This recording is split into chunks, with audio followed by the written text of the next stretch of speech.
girl. Good girl. There we go. Good job. Good job. Well done. Good girl. Good girl. Good job. Yes. Good girl. Good girl. Hi. Good girl, yeah. There we go. There's a good girl. There's a good girl. There's a good girl. So with Tilly, we are now on a shorter lead. Still on a slip lead, mainly because, again, she's just not a huge fan of that harness. So just to make that interaction less intense, we're keeping her on a slip until that confidence gets better with the harness. And we're now really focusing on that pressure release to help her understand that when she feels pressure on her body, that means that she needs to refocus on handler. So like right now, she went in front of me, she put pressure on the lead, and we're waiting for her to be able to process whatever it is in her surroundings that has her attention, and then moving when she refocuses on handler. And I decide the goalpost for that, right, is that she has to come and at the very least check out what I have in my hand. She doesn't necessarily always have to take the treat, but she does have to check it out. And this is really like stage one of her understanding the leash. And it's been pretty difficult for her, mainly because she's so emotional when we go out on walks, right? The tiny, tiny little things get her attention. And so she's needed a lot of just kind of processing her world. Good girl, you can get it. There you go. Right? And she still does, but at this point, the pressure on the lead and refocusing has gotten better. Good girl, as far as understanding. So now we can put a shorter lead on to where we're putting pressure on her more often, right? Where before, if we had added pressure continuously, kind of like the way that we are now, that it would have really lowered her confidence, and I wanted to give her that time. Also, being close to me was scary for her that first week, so now she's kind of forced to stay relatively close to me. Now, I don't mind that she goes in front of me right now. That's totally okay. The big thing is that I just want her to come back, good girl, into that correct position and check out what's in my hand when she feels that pressure. Right now, I'm making it so that when pressure's applied, it's because she's gone to the end of the leash, right? I'm not really ever putting pressure on her unless it's a safety situation, which is really rare in my neighborhood, especially when we're in these back trails. But it does happen.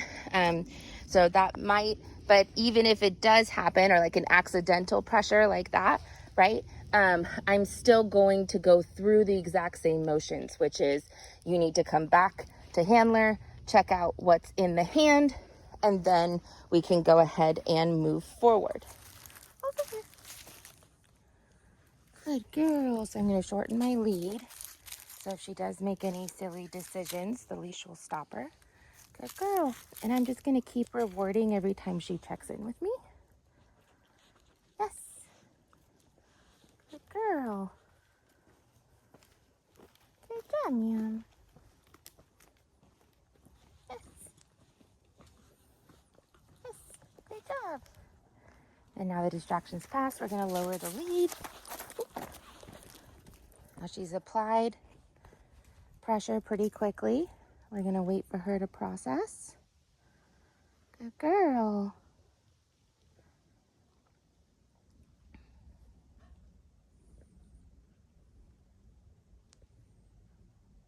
Good girl. Yes.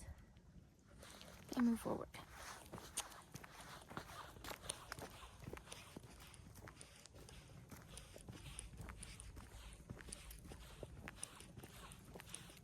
Now, most dogs by this point will start offering me attention in motion, but she's still so focused on her surroundings and so nervous that we haven't really gotten to that point yet.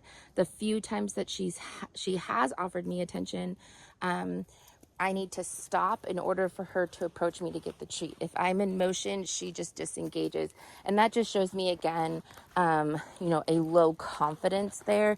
And that's the main issue that we have with her when it comes to behavior, is that she has low confidence, and her response when she's feeling that anxiety is to go into this intense barking and kind of confusing playful mode, right? So to help her, we try to keep things as calm as possible, and that includes on our walks. That, we don't ask her for much else other than rewarding for attention and helping her learn by taking these nice slow walks, that this doesn't have to be an anxiety-ridden thing. She's going to have the time to process her world, as much time as she needs. And she has control over this pressure, which is, as soon as she gives into that pressure and focuses back on handler, it goes away. And she controls when that happens. She controls when we move forward. And the more that we practice this, the more that she's going to feel a sense of control, which is going to increase her confidence.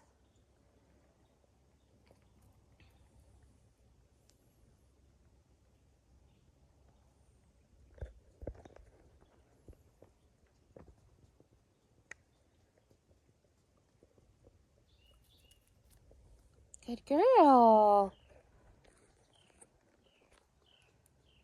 There's a squirrel over there screaming at us. Good girl.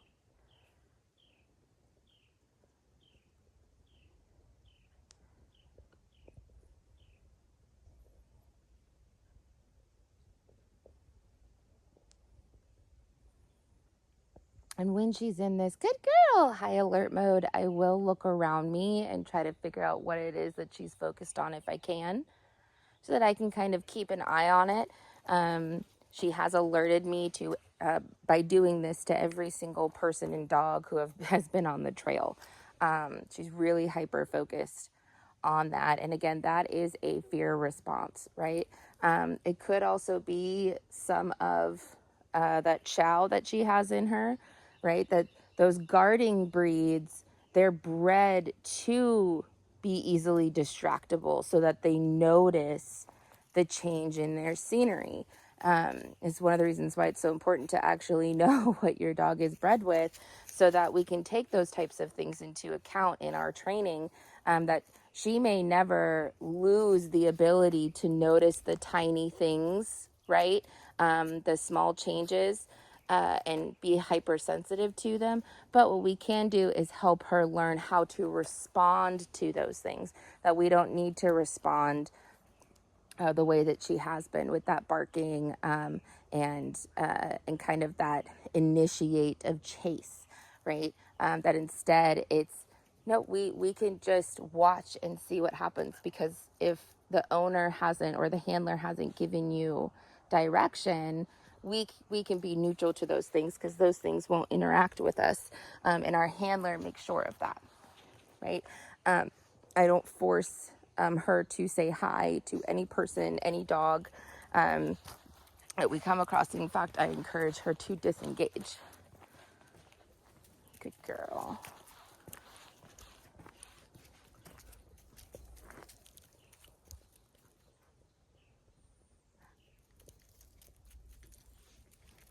So she has applied pressure, so we're not going to move forward until she comes back.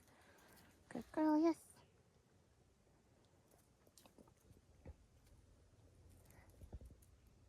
Now you'll notice how she smelled the treat, but she very quickly lost her focus. I'm not going to accept that as a check-in. which is what I need in order for us to move forward. She did smell the treat, but you could tell she very easily got distracted by something. So I'm going to wait for her to truly feel like she can disengage to her surroundings and focus on me for a split second. Good girl. Yes. And see, there she actually took the treat and ate it.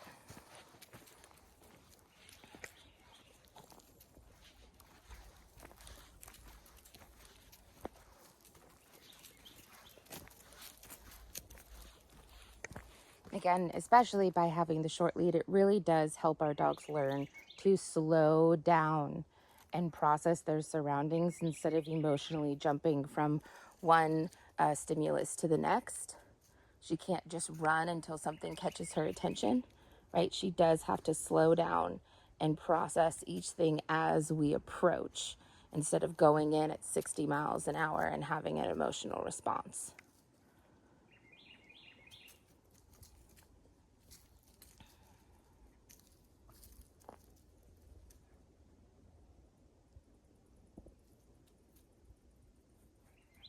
Good girl. Yes. There we go. So there's one of those check-ins where she smelled the treat, but she didn't take it, that I will accept, right? You could see her kind of hesitating before I took my step forward. Like, are we moving? Right? She's waiting for me to move forward.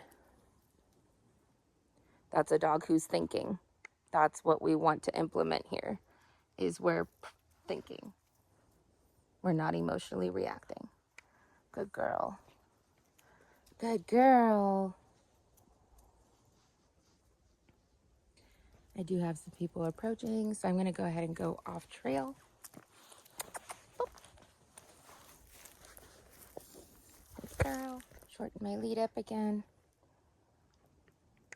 Good girl. Yes.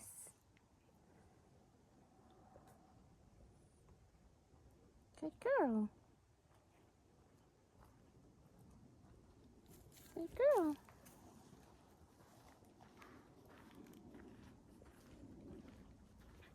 Yes.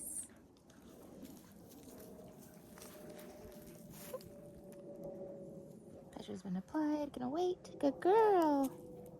Yes. Pressure's been applied. So we have another distraction coming up. I'm gonna go towards the side. Good girl. You're doing so good.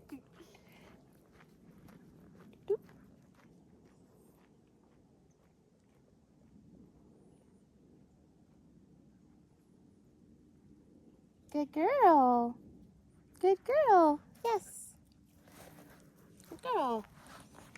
So again, when I shorten my lead, I'm just making it shorter. I'm not applying pressure. I'm just making it short enough that if she decides to go outside of that spot, that she'll apply the pressure herself, right? And in that second time, when that second person passed, she didn't follow me off the trail. So what I did was just made sure that I was as far off the trail as the leash was about long. So again, I wasn't applying pressure, but she was so close to the end of the leash that had she made the wrong decision, that she would have applied pressure. Yes. And that makes it so that I still have the ability to control her if she does make the wrong situation, right? She'll feel that pressure on the lead, remind her to refocus. It also stops her from getting to that person or that dog. The other thing that it does, though, is because I'm not consistently applying pressure in that instance, it's keeping the understanding of pressure equals attention because no pressure is there, right? The other thing is that I'm not adding prolonged pressure, which could cause her to become more emotionally charged. Good girl, yes. Good girl.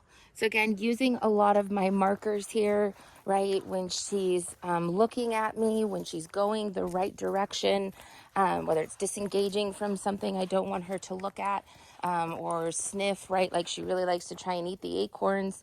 When she disengages from acorns on her own, I'm giving her that encouragement marker. Good girl. Good girl. When she looks at me, she gets that encouragement marker. And then she gets that correct marker. Good girl. Yes. When she gets into that loose leash walking position, I feel like she has given me a true check-in. Sometimes sniffing can be a way of self-pacifying.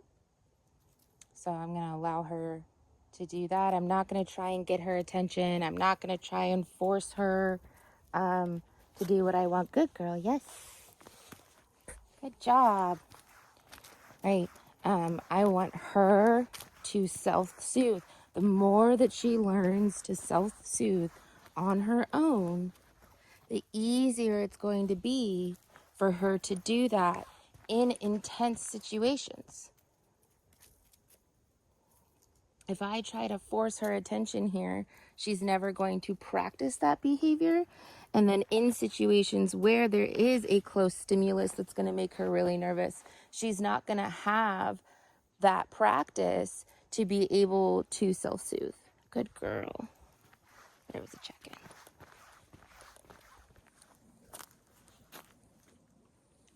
Good girl.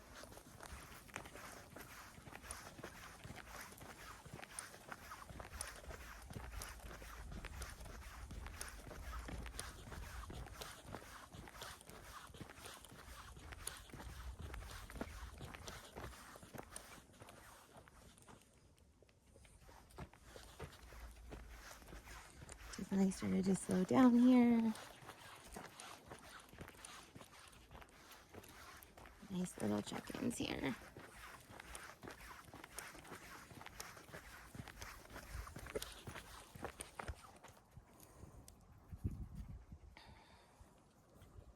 Good girl. Thank you, ma'am.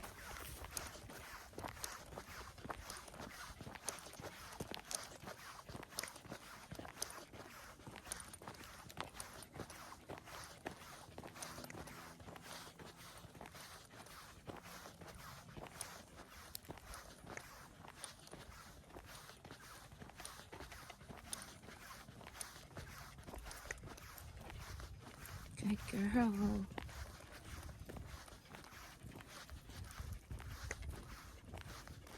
Good girl.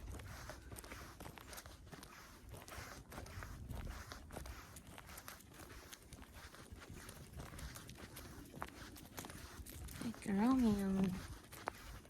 Good girl, yes. So see, they're giving her that correct marker, lowering my hand. Partially, she's not really interested in eating treats in general. I still do want to mark the behavior though and offer and continue in motion, right? Paying attention to owner continues motion. Because in the end, that's the reward that she really wants. Moreover than food, she wants the ability to continue moving forward.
Good job.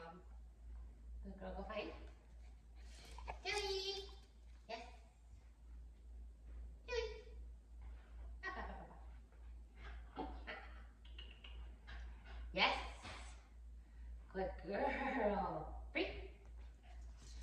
Tilly. Yes. Yes. Good girl. Free. Tilly. Yes. Sit. Yes.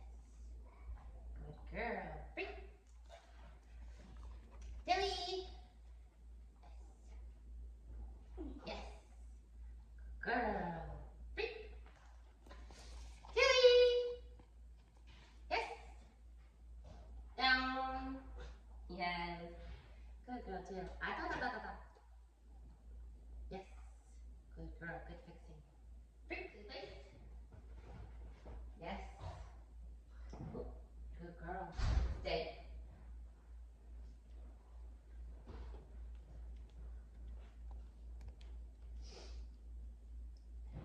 Good girl. Good girl. Good girl. Yes. Well done, too. Free. Yes. Yes. Yes. Good girl. Good girl. Yes. Yes. Yes. Good job, Miam. Yes. Yes. Yes. Okay, one more. Yes. Yes. Yes. Good job. Go find. Good girl. Good girl. Well done. Well done. Good job. Well done today. Well done today. Good job, Mia.